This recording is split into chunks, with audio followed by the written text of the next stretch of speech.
1 year ago a man was 8 times as old as his son. Now his age is equal to the square of his son's age. Find the present ages. अब देखिए यहाँ पर हम ऐसा लिख सकते हैं कि let the present age of son be x years, और फिर यहाँ पर let the present age of man be y years. इतना क्लियर है. अब उसने क्या कहा था 1 year ago, तो मतलब 1 year ago एजेस कितनी रहेंगी, मतलब यहाँ पर सन की एज कितनी आ जाएगी, सन की एज आ जाएगी हमारे पास x-1, और जो मैन की एज है वो कितनी रहेगी, वो आ जाएगी y-1. इतना क्लियर है. अब उसने क्या कहा था, पहला पार्ट ये दिया गया था कि 1 year ago a man was 8 times as old as his son, मतलब यहाँ पर ये जो आदमी है man was 8 times as old as his son. इसका मतलब इस हिसाब से यहाँ पर मैन की एज कितनी थी y-1, और ये कितना था 8 times as old as his son. इतना क्लियर है. तो ये हमारे पास पहली इक्वेशन बनकर आती है. ये पार्ट क्लियर हो गया.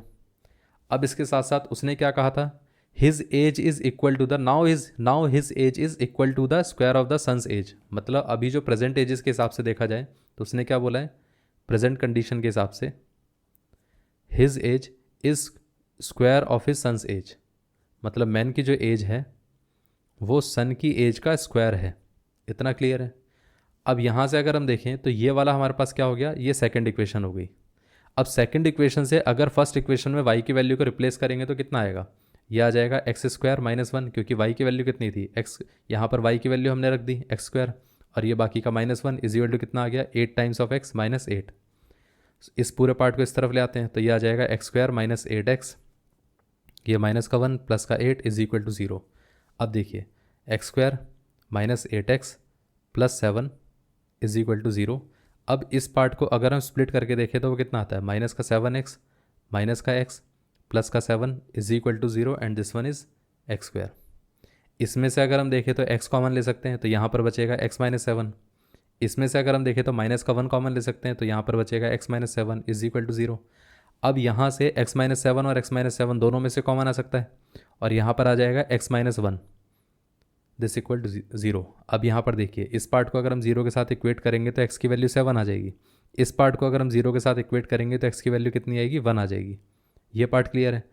अब आप एक चीज़ सोचिए कि यहाँ पर अगर x की वैल्यू 7 आ गई तो हमारे पास आंसर तो भी वैलिड है, और x की वैल्यू 1 आ जाएगी तो भी तो वैलिड होना चाहिए. लेकिन मैं आपको एक चीज़ बताता हूँ कि यहाँ पर चलिए अगर मैं x की वैल्यू 1 ले लेता हूँ, लेट अस से कि मैंने x की वैल्यू 1 ले ली, if x is equal to 1. इतना क्लियर है. अगर x 1 होता तो ये वाली जो सिचुएशन थी इसमें आप सोचिए कि सन की एज कितनी हो जाती, 0 हो जाती. अगर हम इस सिचुएशन के हिसाब से देखें x की वैल्यू अगर हमने 1 ले ली तो सन की एज क्या हो जाती, 1 साल पहले 0 हो जाती, और मैन की एज कितनी होती, मैन कितना आ जाता. अगर हमने x की वैल्यू 1 ली होती तो यहाँ पर y कितना आ जाता, y था हमारे पास x², तो यह आ जाता हमारे पास 1 का square, y is equal to 1. अब यहाँ से कितना आ जाता, मैन की एज भी 0 आ जाती. तो ना तो मैन की एज कुछ है ना तो सन की एज कुछ है, ऐसा तो पॉसिबल हो नहीं सकता है. 1 साल पहले ऐसा तो कंडीशन पॉसिबल नहीं होगी. तो इसका मतलब क्या है कि ये वाली सिचुएशन पॉसिबल नहीं हो सकती है, क्योंकि दोनों की एज 0 थोड़ी ना हो सकती है. यह पार्ट क्लियर है. इसलिए हम x की वैल्यू 1 नहीं ले सकते हैं, इसलिए हमें x की वैल्यू 1 को एक्सक्लूड करना पड़ेगा. बचेगा क्या हमारे पास, x इज इक्वल टू 7. तो हम क्या बोल सकते हैं, hence the present age of son is 7 years. इतना क्लियर है. अब कोई पूछे कि भाई मैन की भी तो प्रेजेंट एज हमें बतानी है कि कितनी रहेगी, तो हम ऐसा बोल सकते हैं ना कि यहाँ पर मैन की एज कितनी थी, मैन की एज कितनी थी, y is equal to x².